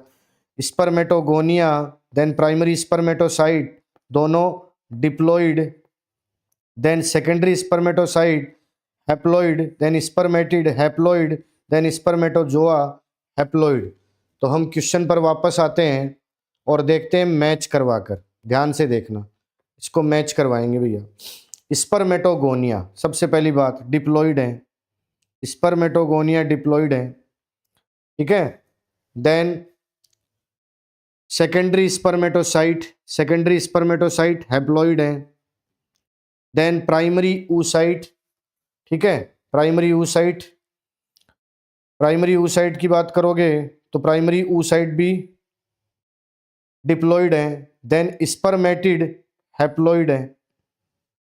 ठीक है, तो यहां पर ऑप्शन नंबर 1 करेक्ट होगा, A2B1 C3 then D4। Option number 1 is correct. Question number 17 में ऑप्शन नंबर 1 सही होगा। थोड़ा सा ध्यान दो, ये क्वेश्चन काफी बड़े लगते हैं, ये गड़बड़ करवाते हैं, ध्यान रखना इस बात का। समझ में आई बात। आपको एक पॉइंट पकड़ के चलना है इसमें, देखो आपसे मिस्टेक क्यों हो रही है, एक पॉइंट पकड़ के चलना है। स्पर्मेटोगोनिया आपने पकड़ लिया, क्लियर है। अब आपको पता है स्पर्मेटोगोनिया डिप्लॉइड है, इट मीन्स यहाँ पर डिप्लॉइड आपने सेकंड ले लिया। ठीक है, समझ में आई बात। तो फिर आगे पूरे चेक करो इसको, जल्दबाजी मत करो इसमें आप, ठीक है। चलो अब अगले क्वेश्चन पर चलते हैं। Question number 18, which hormone causes stronger uterine contractions during parturition by acting on the myometrium. प्रसव के दौरान गर्भाशय पेशी स्तर पर कार्य करके कौन सा हार्मोन गर्भाशय के संकुचन को तेज करता है? गर्भाशय के संकुचनों को कौन सा हार्मोन तेज करता है, ये बताना है हमको। क्लियर है? हमको ये बताना है कौन सा हार्मोन गर्भाशय के संकुचनों को तेज करता है, ठीक है। Estrogen, progesterone, oxytocin, then relaxin. Answer करो आप, आंसर करो।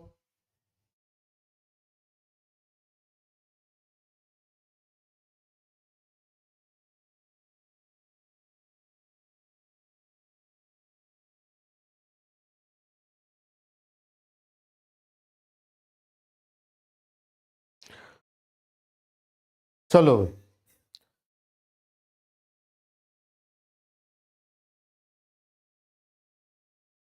प्रवीण, जल्दबाजी कर रहे हो आप, जल्दबाजी कर रहे हो। ध्यान देना, ऑक्सीटोसिन हार्मोन है, ऑक्सीटोसिन, जो संकुचनों को तेज करता है। ध्यान देना इस बात का, इसीलिए डॉक्टर्स लेबर पेन स्टार्ट करने के लिए ऑक्सीटोसिन के इंजेक्शंस भी लगाते हैं। क्वेश्चन नंबर 18 में ऑप्शन नंबर 3 आएगा, ऑक्सीटोसिन, ठीक है। नेक्स्ट क्वेश्चन पर चलते हैं। Question number 19, identify the incorrect statement regarding. दोबारा कहूंगा, जो क्वेश्चन दिया है स्टेटमेंट आपसे करेक्ट पूछा है या इनकरेक्ट पूछा है, ट्रू पूछा है या फॉल्स पूछा है, उस पर आपको ध्यान देना है। तो इनकरेक्ट स्टेटमेंट हमें पूछा है, पहला पॉइंट तो हमारा यही हो जाता है, ठीक है। इनकरेक्ट स्टेटमेंट पूछा है regarding the menstrual cycle. Menstrual cycle के रिगार्डिंग कौन सा स्टेटमेंट गलत है, यानी आर्तव चक्र के संबंध में गलत कथन की पहचान करनी है हमको। पहला दिया है, menarche is the beginning of menstruation at puberty. First statement दिया, ध्यान देना, बिल्कुल सही है ये स्टेटमेंट तो सही है भैया। समझ में आई बात? रजो दर्शन जो है वो प्यूबर्टी जो है वयस्कता उस पर शुरू होता है, बिल्कुल। First menstrual cycle is known as menarche, यानी पहले आर्तव चक्र या आर्तव चक्र की शुरुआत को रजो दर्शन कहा जाता है। Then LH surge induce the rupture of the Graafian follicle, बिल्कुल सही है ये भी, ठीक है। एलएच सर्च जो है, एलएच हार्मोन ज़्यादा रिलीज हो, एलएच सर्च वो किसको इंड्यूस करता है?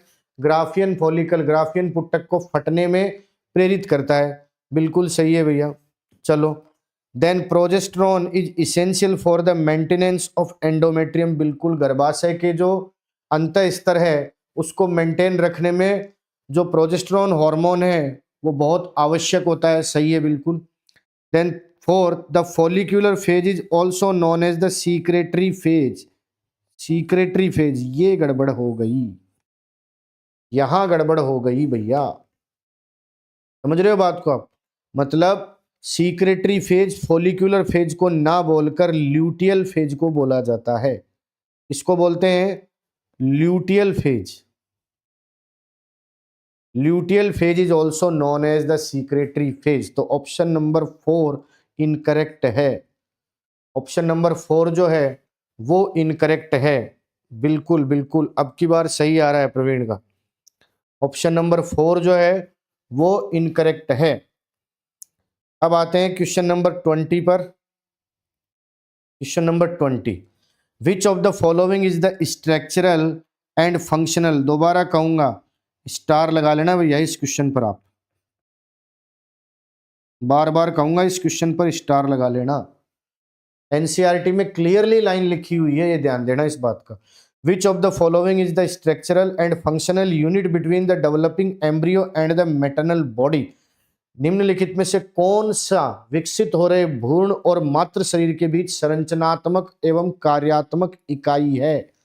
ध्यान देना इस बात का, क्लियरली एनसीईआरटी ने लिख रखा है स्ट्रक्चरल एंड फंक्शनल यूनिट किसको कहा है, एनसीईआरटी ने ध्यान देना इस बात का। क्लियरली आंसर करो आप। फर्स्ट ऑप्शन एम्बेलिकल कॉर्ड नाभिरज्जु, सेकंड प्लेसेंटा अपरा, थर्ड एमनियोन उल्व और फिर कोरियोनिक विलाई। बताओ देखे फटाफट, फिर मैं आपको डायग्राम की स्टडी करवाता हूं।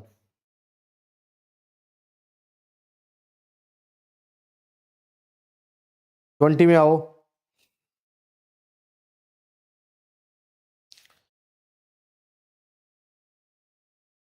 ध्यान देना इस क्वेश्चन का आंसर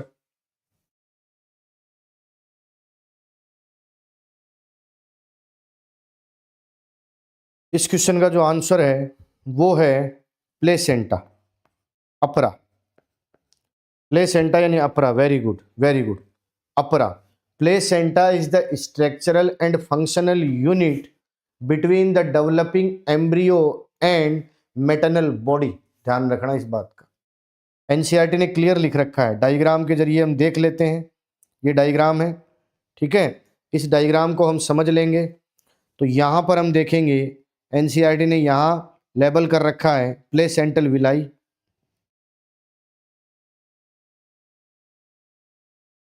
प्लेसेंटल विलाई, ठीक है। समझ में आई बात। इसको लेबल कर रखा है अम्बेलिकल कॉर्ड, अम्बेलिकल कॉर्ड, ये है अम्बेलिकल कॉर्ड, ठीक है। ये पूरी की पूरी स्ट्रक्चर जो है ये प्लेसेंटा है, आगे का पार्ट अम्बेलिकल कॉर्ड है। And placenta is the structural and functional unit between developing embryo and maternal body और मदर बॉडी। ध्यान रखना, अर्थात अपरा प्लेसेंटा यानी अपरा विकसित हो रहे भ्रूण एवं मातृ शरीर के मध्य संरचनात्मक एवं क्रियात्मक इकाई होता है, ठीक है। तो इसका आंसर होगा प्लेसेंटा। क्या आंसर होगा? प्लेसेंटा। इस तरह के डायग्राम्स के जरिए टॉपिक को इन डिटेल हमने समझा है। सेकंड जो चैप्टर वी पाइज एजुकेशन पर है वहां पढ़ा है, पूरा आप जाकर देखिए, प्लेलिस्ट बनी हुई है उसमें स्टडी कीजिए। अब आता है क्वेश्चन नंबर 21। थोड़ा सा मैं हटता हूं ताकि आप क्वेश्चन को पढ़ सकें आसानी से। देखिए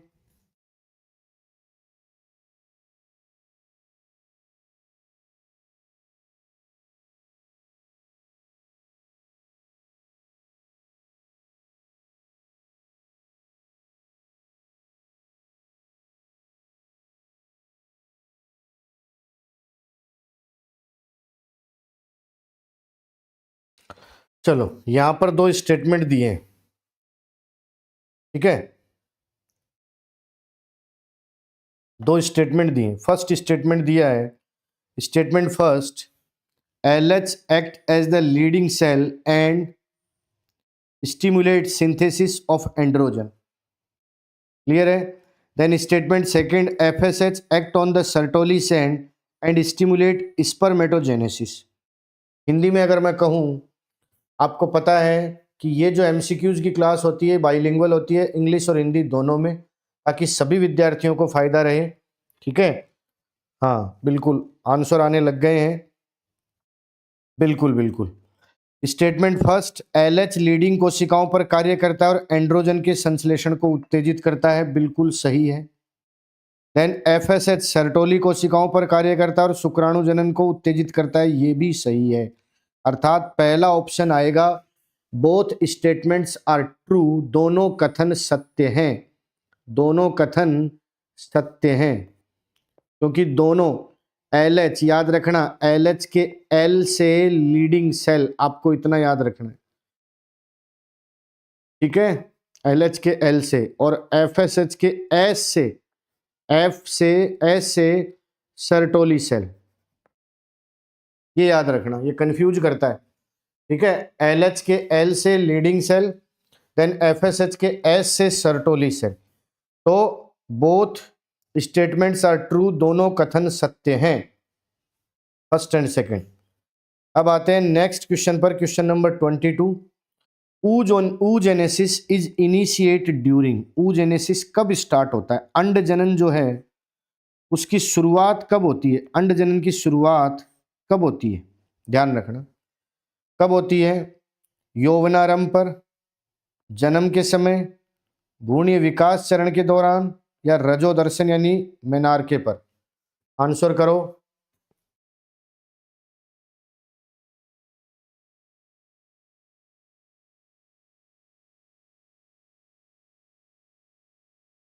आंसर करो।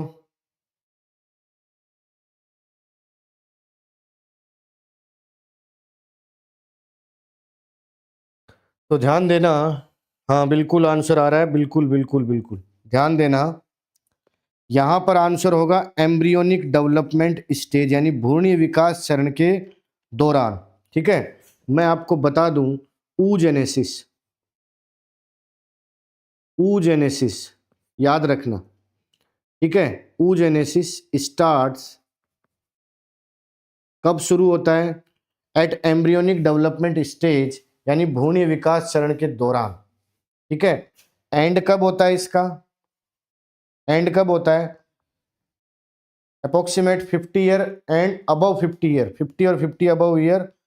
ठीक है, विच इज कॉल्ड मीनोपोज, उसको बोलते हैं मीनोपोज। देन अगर ये कहे यहां पर स्पर्मेटोजेनेसिस के बारे में पूछे क्वेश्चन, स्पर्मेटो स्पर्मेटोजेनेसिस के बारे में क्वेश्चन आपसे पूछे, तो spermatogenesis is start at puberty, puberty पर स्टार्ट होता है और लास्ट तक चलता है। ठीक है, ओल्ड एज में भी स्पर्मेटोजेनेसिस होता है यानी स्पर्म फॉर्मेशन होता रहता है। ये एक डिफरेंस है ऊजेनेसिस एंड स्पर्मेटोजेनेसिस के बीच में। ठीक है, चलो अब आता है at puberty how many primary follicles are left in each ovary. NCERT की लाइन है, क्लियर लिख रहा हूं, क्लियर बता रहा हूं आपको। एनसीईआरटी की लाइन है कि how many primary follicles are left in each ovary, clearly दिया हुआ है एनसीईआरटी ने। तो ध्यान रखना, वहां पर क्लियर दे रखा है 60,000 to 80,000, 60,000 to 80,000 primary follicles are left in each ovary, NCERT ने क्लियर मेंशन कर रखा है। तो ऑप्शन नंबर 2 आएगा। ठीक है, क्वेश्चन नंबर 23 में ऑप्शन नंबर 2 आएगा। नेक्स्ट चलते हैं, क्वेश्चन नंबर 24। बहुत ही जबरदस्त क्वेश्चन है भैया। The fluid filled cavity of A territory follicle, tertiary follicle sorry, is called, तृतीयक पुटक की तरल से भरी गुहा क्या कहलाती है? ठीक है, ध्यान देना, क्या कहलाती है? ये डायग्राम है, एनसीईआरटी का डायग्राम है। ठीक है, ये एनसीईआरटी का डायग्राम, यहां पर आप देखोगे, यहाँ एनसीईआरटी ने क्लियर मेंशन कर रखा है, क्लियरली, प्राथमिक पुटक, primary follicle, secondary follicle, tertiary follicle, then Graafian follicle. और यहाँ पर मेंशन कर रखा है ये जो पार्ट है विच इज कॉल्ड एंट्रम, इसको क्या बोलते हैं? एंट्रम बोलते हैं। इस गुहा को क्या कहते हैं? एंट्रम बोलते हैं। ठीक है, Graafian follicle rupture, then release ovum, ovum को रिलीज कर देता है। ठीक है, then the remaining part of Graafian follicle is converted into corpus luteum. जो ग्राफियन पुटक का बचा हुआ भाग है या शेष भाग है वो कार्पस ल्यूटियम में परिवर्तन हो जाता है। बट ये जो गुहा है इसको कहते हैं एंट्रम। क्या कहते हैं? एंट्रम, ध्यान देना। तो यहाँ पर ऑप्शन नंबर 2 आएगा, एंट्रम। गहवर लिखा हुआ है, एनसीईआरटी में क्लियरली मेंशन कर रखा है, एंट्रम आएगा भी। समझ में आई बात? चलो आगे चलते हैं, आगे आते हैं। After ovulation the remaining part of the Graafian follicle transform as, यानी अंडोज सर्ग के बाद जो मैंने अभी आपको बताया वो आ गया। ये आंसर तो आप आसानी से दे सकते हो आप। ग्राफी पुटक का शेष भाग किस में बदल जाता है? आसानी से इस आंसर को बता सकते हो आप। After ovulation the remaining part of the Graafian follicle transform as, अंडोज सर्ग के बाद ग्राफी पुटक का शेष भाग किस में बदल जाता है? बताओ देखें। प्राथमिक पुटक यानी प्राइमरी फॉलिकल में, देन कार्पस ल्यूटियम, पित्तपिंड यानी कार्पस ल्यूटियम में, देन एंडोमेट्रियम में, देन सेकेंडरी oocyte में। आंसर करो। हाँ बिल्कुल बिल्कुल बिल्कुल राइट, कार्पस ल्यूटियम में। क्लियरली मैंने आपको अभी डायग्राम से बताया भी, ठीक है। ये क्लियरली मैंने आपको बताया tertiary follicle, then tertiary follicle modified into Graafian follicle, ये ग्राफियन फॉलिकल है। देन ग्राफियन फॉलिकल रप्चर, ये रप्चर होता है, फटता है एंड रिलीज ओवम, ओवम को रिलीज कर देता है, ठीक है। Then the remaining part of Graafian follicle is converted into corpus luteum, Graafian follicle यानी ग्राफियन पुटक का बचा हुआ भाग कार्पस ल्यूटियम में परिवर्तित हो जाता है। ये दिया है क्लियरली यहाँ पर, ठीक है। तो कार्पस ल्यूटियम बनेगा, ये क्या बनेगा, कार्पस ल्यूटियम, पित्तपिंड जिसको हिंदी में कहते हैं। तो ऑप्शन नंबर 2 आएगा यहाँ पर। अगले क्वेश्चन पर चलते हैं। नेक्स्ट क्वेश्चन, क्वेश्चन नंबर 26, ठीक है। क्वेश्चन नंबर 26 पर आते हैं। Which hormone is essential for the maintenance of the endometrium, गर्भाशय अंतःस्तर के रख रखाव के लिए कौन सा हार्मोन आवश्यक है, बताओ। बहुत आसान क्वेश्चन है, बहुत बहुत बहुत आसान क्वेश्चन है।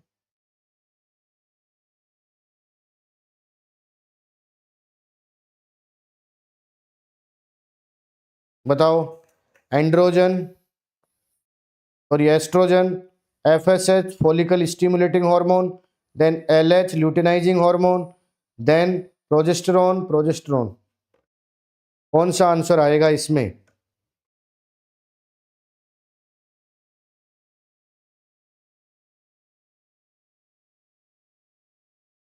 देखो देखिए बताओ। क्वेश्चन नंबर 26,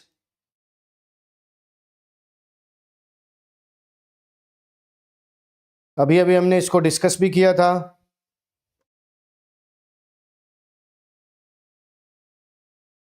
इसका आंसर होगा, क्वेश्चन नंबर 26 का आंसर होगा प्रोजेस्टेरोन। प्रोजेस्टेरोन हार्मोन जो है वो जो यूट्रस है उसके एंडोमेट्रियम को मेंटेन रखने का काम करता है। कौन सा हार्मोन? प्रोजेस्टेरोन। क्लियर है? आगे चलते हैं। Question number 27, in humans menstrual cycle, बिल्कुल बिल्कुल बिल्कुल Praveen, menstrual cycles ceases around 50 years of age which is called, मनुष्यों में आर्तव चक्र लगभग 50 की आयु में बंद हो जाता है, जिसे क्या कहा जाता है? बहुत ही आसान क्वेश्चन है। रजोदर्शन कहते हैं, मेनार्के या मेनोपॉज रजोनिवृत्ति करते हैं, या सहगर्भता प्रेगनेंसी कहते हैं, या लैक्टेशन दुग्ध स्राव कहते हैं। 1 2 3 4 ऑप्शन नंबर डालो। सबसे आसान क्वेश्चन, आज की क्लास का सबसे आसान क्वेश्चन है, बताओ देखें।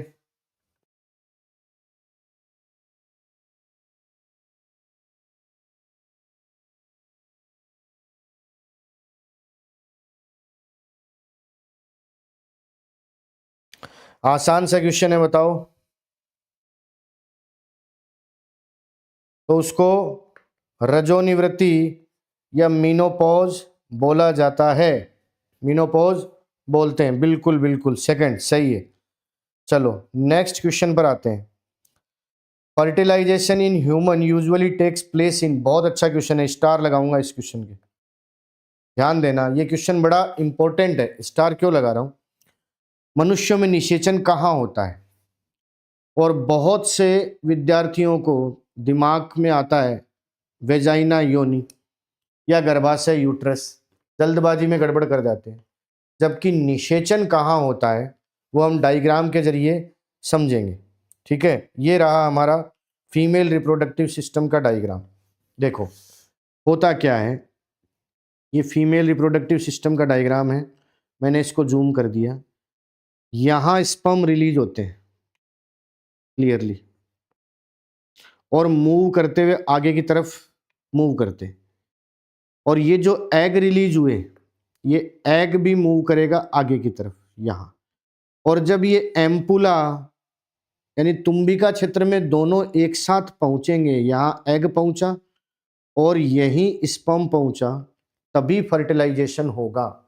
It means egg and sperm जब एम्पुलरी रीजन पर एक साथ पहुंचेंगे तभी फर्टिलाइजेशन होगा, वरना फर्टिलाइजेशन नहीं होगा। क्लियरली समझे इस बात को? मैं हटता हूं थोड़ा सा, आप डायग्राम देखो।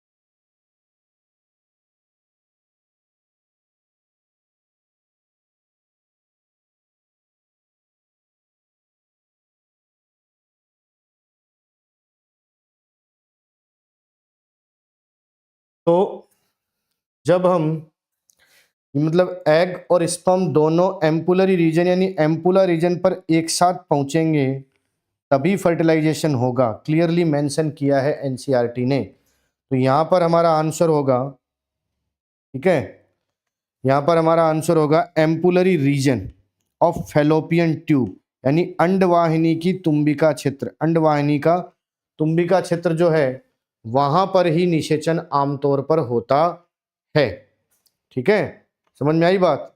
एम्पुलरी रीजन आएगा यहाँ पर क्लियरली, ठीक है। चलो सर, अब अगले क्वेश्चन पर आते हैं। Next question, question number 29। The sperm induce changes in the membrane of the ovum cord। शुक्राणु अंडाणु की किस झिल्ली में परिवर्तन प्रेरित करता है, ठीक है। इस क्वेश्चन का आंसर देने से पहले जो स्पर्म है वो जब ओवम को फर्टिलाइज करता है, ओवम के कांटेक्ट में आता है, तो पूरी स्ट्रक्चर एनसीईआरटी ने दे रखी है, उसको मॉडिफाइड हमने कर रखा है। हमारे जो फुल वीडियोज है उसमें अच्छे से समझाया गया है, लेयर वाइज भी मैंने समझाया है, लेयर के ऑर्डर से भी अगर क्वेश्चन आ जाए तो outer most layer is called corona radiata. Ovum की आउटर मोस्ट लेयर जो है वो कोरोना रेडिएटा है, ठीक है। इसमें बहुत सी कोशिकाओं की लेयर होती है और इसकी जो सेल है वो है फॉलिक्यूलर सेल और ग्रेनुलोसा सेल, या तो फॉलिक्यूलर सेल भी कह सकते हो, ग्रेनुलोसा सेल भी कह सकते हो, ठीक है। इसका फंक्शन की आप बात करोगे तो ये एग को नरिश करता है और उसको प्रोटेक्ट करता है, nourishment and protection of the egg, ये इसका फंक्शन है। सेकेंड लेयर की बात करोगे which is called zona pellucida, उसको बोलते हैं जोना पेल्यूसिडा, ध्यान रखना। मिडल लेयर है वो, ठीक है, ग्लाइकोप्रोटीन से बनी होती है और पॉलीस्पर्मी को रोकती है। इट मीन्स एक स्पर्म जब जोना पेल्यूसिडा के कांटेक्ट में आता है, ध्यान रखना, तो उसके कॉम्बिनेशन को वो चेंज कर देता है जिससे दूसरा स्पर्म कांटेक्ट में नहीं आ पाता है। तो पॉलीस्पर्मी को रोकने का काम करता है सेकंड लेयर जोना पेल्यूसिडा। यहाँ पर आंसर होगा हमारा जोना पेल्यूसिडा, यहाँ हमारा आंसर होगा जोना पेल्यूसिडा, ध्यान रखना, ठीक है। इस स्ट्रक्चर को हम इन डिटेल और समझने हैं तो सेकंड जोना पेल्यूसिडा। थर्ड आता है वाइटेलिन मेम्ब्रेन या विच इज ऑल्सो कॉल्ड ऊलेमा, उसको ऊलेमा भी बोलते हैं, वाइटेलिन मेम्ब्रेन को ऊलेमा भी बोलते हैं। एग की प्लाज्मा मेम्ब्रेन होती है, इनर मोस्ट लेयर होती है और प्रोटीन के फाइबर से बनी होती है, ठीक है, made up by protein fibre. And the space between vitelline membrane and zona pellucida is called perivitelline space, उसको बोलते हैं पेरीवाइटेलिन स्पेस। क्या बोलते हैं? पेरीवाइटेलिन स्पेस, ध्यान देना, उसे पेरीवाइटेलिन स्पेस बोला जाता है। A narrow space between the vitelline membrane and the zona pellucida, यानी वाइटेलिन मेम्ब्रेन और जोना पेल्यूसिडा के बीच का एक पतला स्पेस, पेरीवाइटेलिन स्पेस, ठीक है। स्पर्म कांटेक्ट में आते हैं जोना पेल्यूसिडा के। फिर अंदर के स्ट्रक्चर की बात करें तो अंदर होता है ooplasm which is also called cytoplasm, को ऊप्लाज्म बोला जाता है यहाँ पर। ये पूरी स्ट्रक्चर आप स्क्रीनशॉट ले सकते हो यहाँ पर। वैसे जो पूरी क्लास है उसका पीडीएफ भी वी पाइज एजुकेशन के टेलीग्राम चैनल पर, उसका पीडीएफ भी आपको मिल जाएगा, ठीक है। अगले क्वेश्चन पर चलते हैं, question number 30। The embryo with 18 to 16 blastomere is called, 18 से 16 कोरक खंडों वाले भ्रूण को क्या कहा जाता है, ठीक है। ब्लास्टोसिस्ट बोलते हैं क्या, कोरकपुटी, जाइगोट बोलते हैं क्या, युग्मनज, मोरूला बोलते हैं क्या, तूतक, या गैस्टुला बोलते हैं क्या, बताओ। देखें क्वेश्चन नंबर 30, क्वेश्चन नंबर 30, तो ध्यान देना, मैं आपको बता दूं कि 8 to 16 ब्लास्टोमियर के पार्ट को बोलते हैं मोरूला। क्या बोलते हैं? मोरूला, उसे कहा जाता है मोरूला, ठीक है। डायग्राम के जरिए, एनसीईआरटी का डायग्राम है, क्लियरली आप इसे समझ सकते हो। ये एनसीईआरटी का डायग्राम देखें, सॉरी एग है, ओवम जिसको हमने अभी देखा था, then sperm fertilize the ovum, sperms हैं जो ओवम को फर्टिलाइज कर रहे हैं। देन जाइगोट फॉर्म हो रहा है, ये जाइगोट है, ठीक है। अब इसमें डिवीजन, माइटोटिक डिवीजन होंगे, क्लीवेज भी कह सकते हैं। ये आगे 2 सेल, 4 सेल, 8 सेल, ठीक है। ये देखो यहाँ इसका ट्रेवल, ये एम्पुलरी रीजन पे देखो फर्टिलाइजेशन हुआ, देन आगे डेवलपमेंट चलता जा रहा है, ठीक है। मोरूला फॉर्म हुआ, morula 8 to 16 cellular condition, morula. Morula से फिर क्या फॉर्म हुआ, ब्लास्टोसिस्ट। ब्लास्टोसिस्ट, ये ब्लास्टोसिस्ट की स्ट्रक्चर है जिसमें मध्य में ब्लास्टोसील होती है, ठीक है। आउटर मोस्ट लेयर या covering of blastocyst is called trophoblast. Then inner cell mass is also found in blastocyst. ये पूरा का पूरा एनसीईआरटी का डायग्राम है, क्लियरली आपको दिख रहा है। अब शायद ये प्रॉब्लम सोल्व होनी चाहिए मेरे हिसाब से।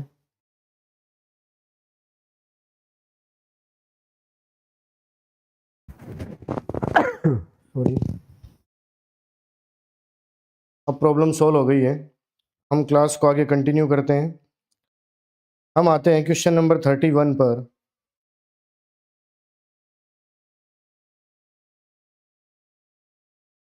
Question number 31, the outer layer of the blastocyst is called.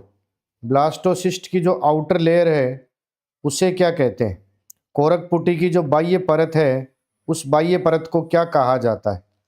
मैं आपको डायग्राम के जरिए समझाता हूँ। ये ब्लास्टोसिस्ट का डायग्राम है, ठीक है। ये ब्लास्टोसिस्ट है, इसके मध्य की जो गुहा है, कैविटी इज कॉल्ड ब्लास्टोसील, ठीक है। Cavity of blastocyst is called blastocoel, clear है। Then the outer layer is called trophoblast या ट्रोफेक्टोडर्म, जो कि बाद में प्लेसेंटा में डेवलप होती है, फ्यूचर डेवलप्स इनटू प्लेसेंटा।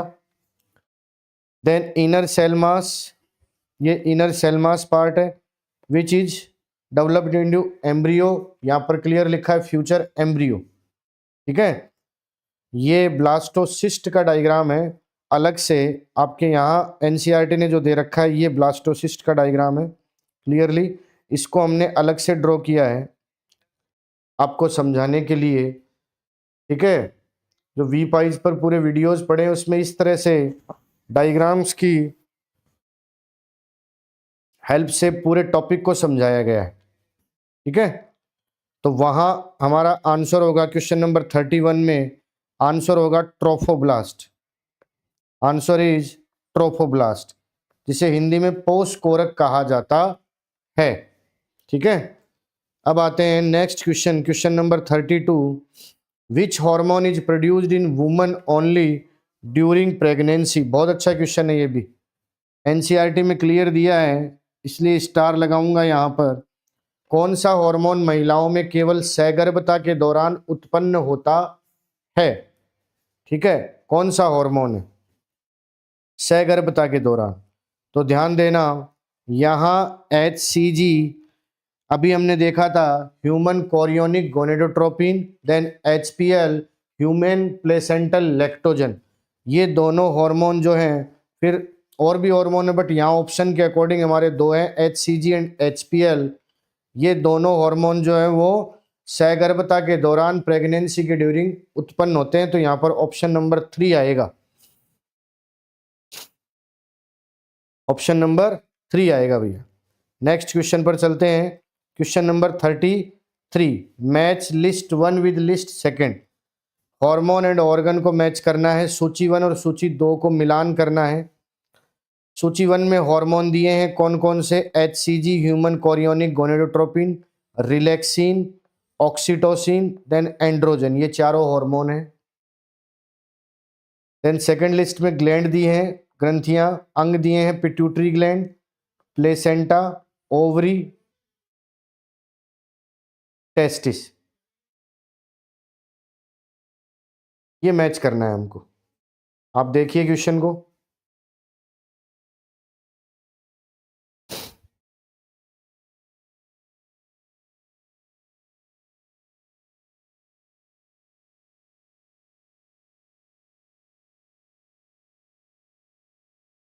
ठीक है, हम इसको मिलान करते हैं। देखिए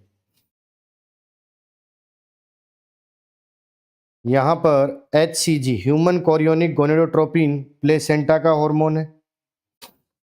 ठीक है, ए में सेकंड आएगा क्लियरली। देन रिलैक्सिन, रिलैक्सिन जो है वो ओवरी का हार्मोन है। रिलैक्सिन ओवरी का हार्मोन है।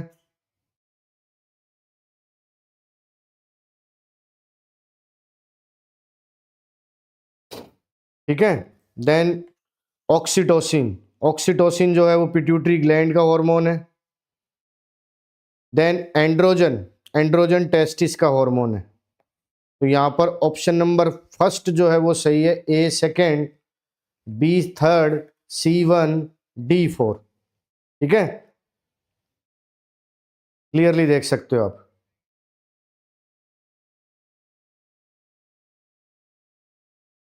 चलो नेक्स्ट क्वेश्चन पर चलते हैं, क्वेश्चन नंबर 34।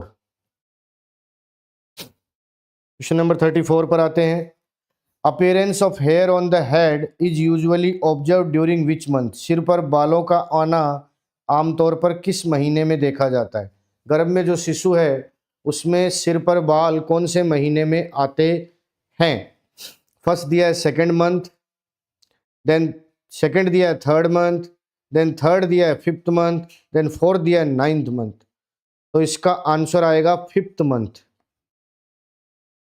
इसका आंसर होगा फिफ्थ मंथ। ठीक है, अगले क्वेश्चन पर चलते हैं। The signals of parturition originates from, NCERT ने लाइन लिख रखी है क्लियरली, प्रसव के लिए संकेत कहाँ से उत्पन्न होते हैं। ठीक है, केवल अपरा से, या केवल पूर्ण विकसित भ्रूण से, या फिर पूर्ण विकसित भ्रूण और अपरा दोनों से, both fully developed fetus and placenta, then केवल पीयूष ग्रंथि से। तो यहां पर थर्ड ऑप्शन आएगा, option number 3, both fully developed fetus and placenta. Option number 3 आएगा यहां पर। देन क्वेश्चन नंबर 36 पर चलते हैं।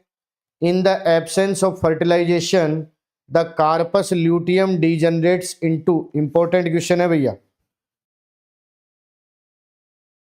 निषेचन की अनुपस्थिति में पित्तपिंड जो है वो किसमें अपहासित तो हो सकता है या हो जाता है। First primary follicle, second corpus albicans, then Graafian follicle, then endometrium. तो इसका आंसर आएगा, क्लियरली मैं बता दूं, कार्पस एल्बिकन्स, कार्पस एल्बिकन्स में। ठीक है, अगर निषेचन ना हो तो क्या होगा, कार्पस ल्यूटियम जो कार्पस एल्बिगेंस में रिलीज हो जाएगा, हार्मोन रिलीज होगा जो कि एंडोमेट्रियम को डैमेज कर देगा, मेंस्ट्रुअल साइकिल दोबारा आ जाएगा। कार्पस एल्बिगेंस। नेक्स्ट क्वेश्चन पर चलते हैं, question number 37। Arrange the following embryonic development stages in the correct chronological order, भ्रूणीय विकास के निम्नलिखित चरणों को सही कालानुक्रमिक क्रम में व्यवस्थित करें। फर्स्ट होता है, देन ब्लास्टोमियर के बाद होता है मोरूला, मोरूला के बाद होता है ब्लास्टोसिस्ट, और ब्लास्टोसिस्ट का होता है इम्प्लांटेशन। इम्प्लांटेशन ये ऑर्डर है। इट मीन्स यहां पर हम देखें जाइगोट सी पहला, ठीक है, देन मोरूला बी इसके बाद CB, देन ब्लास्टोसिस्ट ए इसके बाद A, देन इम्प्लांटेशन D इसके बाद CBAD। CBAD पहले में ही है, फर्स्ट ऑप्शन आएगा, ऑप्शन नंबर 1 आएगा CBAD। ठीक है, बिल्कुल बिल्कुल। अब आते हैं, ये डायग्राम हम समझ चुके हैं। अब आते हैं क्वेश्चन नंबर 38 पर। आइडेंटिफाई द करेक्ट मैच, सही मिलान बताना है हमको, सही मिलान की पहचान करनी है। ठीक है, मतलब घटना और सहगर्भता का महीना कि जो एम्ब्रियो डेवलप हो रहा है उसमें limbs and digit form second month, then first fetal movement fifth month, then body covered with fine hair 24 weeks, then heart formation first month. यानी उसमें लिम्स, पैर यानी पाद, एंड डिजिट्स यानी अंगुलियां दूसरे महीने में फॉर्म होती हैं। मूवमेंट जो स्टार्ट होता है वो 5वें महीने में स्टार्ट होता है। शरीर पर हल्के रोम पूरे शरीर पर आते हैं 24 सप्ताह में। और जो हृदय है उसका निर्माण होता है पहले महीने में। आपको बताना है कौन कौन सा सही है, ठीक है। तो हम सूची देखें, अगर ये सूची है देखो, इन ह्यूमन, ये हमारी इन डिटेल जो क्लास है वहाँ पढ़ाई गए नोट्स हैं। फर्स्ट मंथ में क्या होगा, formation of the heart, heart का फॉर्मेशन हो जाएगा। And the first sign heard sound by stethoscope, doctor उसी साउंड को स्टेथोस्कोप से डिटेक्ट करता है। Then second month development of limbs and digit, बिल्कुल ये दिया हुआ है, सही है, ठीक है, पाद और अंगुलियां विकसित हो जाती है। देन 12 वीक यानी फर्स्ट ट्राइमेस्टर, पहली तिमाही, major most major organ system limbs external genitalia and are well develop, सभी वेल डेवलप हो जाते हैं।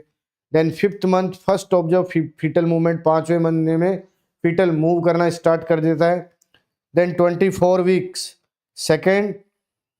सेकेंड ट्राइमेस्टर दूसरी तिमाही, body covered with fine hair, eyelid separate, पलकें अलग अलग हो जाती है, आईलैशेज फॉर्म, बोरानियां बन जाती हैं। 9th month foetus is fully develop and ready for parturition, जो फीटस है वो पूरी तरह विकसित हो जाता है और प्रसव के लिए तैयार हो जाता है। तो हमारे इस 38 में आएगा option number 1, all are the correct match, बिल्कुल पहला आएगा, all are the correct match, सभी सही सुमेलित हैं। क्वेश्चन नंबर 39 पर चलते हैं। आप चाहो तो ये जो पूरी डिटेल है टेबल के फॉर्म में आपको बना के दिया है, एनसीईआरटी को फॉलो करते, आप इसे स्क्रीनशॉट ले सकते हो ताकि आपकी याद करने में आसान रहे, ठीक है। चलो आगे चलते हैं क्वेश्चन नंबर 39 पर। The part of the fallopian tube that joins the uterus is, बहुत अच्छा क्वेश्चन है, स्टार लगाऊंगा, इजी लगता है, लेकिन फेलोपियन ट्यूब का वो पार्ट जो यूट्रस से कनेक्ट होता है उसको क्या कहते हैं, ध्यान देना इस बात का, याद रखना, उस पार्ट को इस्थमस बोला जाता है। डायग्राम में मैं आपको दिखा सकता हूं, ये रहा डायग्राम, ठीक है, ये fimbriae, then this part is called infundibulum, ठीक है, then middle part ampulla, then this part isthmus संकीर्ण पथ which is connected with uterus, ये यूट्रस से कनेक्ट करता है किसको, फेलोपियन ट्यूब को, इस्थमस संकीर्ण पथ, इस्थमस।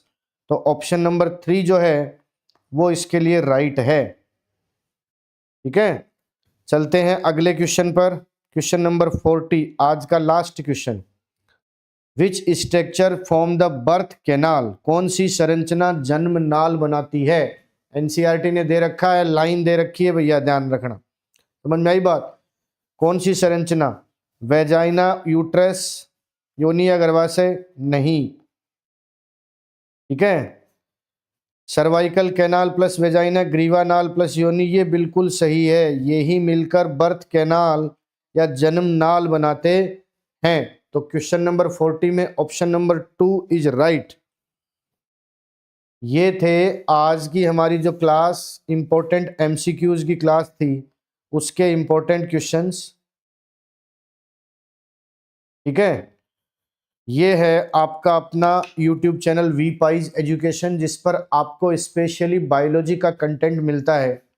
इन डिटेल वीडियोस भी पड़े हैं चैप्टर वाइज पार्ट्स में, साथ ही साथ हम लाइव जाकर CUET की क्लासेस डाल रहे हैं जिसमें चैप्टर वाइज क्वेश्चंस डाले जा रहे हैं। कहीं और आपको ऐसे क्वेश्चंस नहीं मिलेंगे जिसमें चैप्टर वाइज इंपॉर्टेंट क्वेश्चन डाले जा रहे हैं।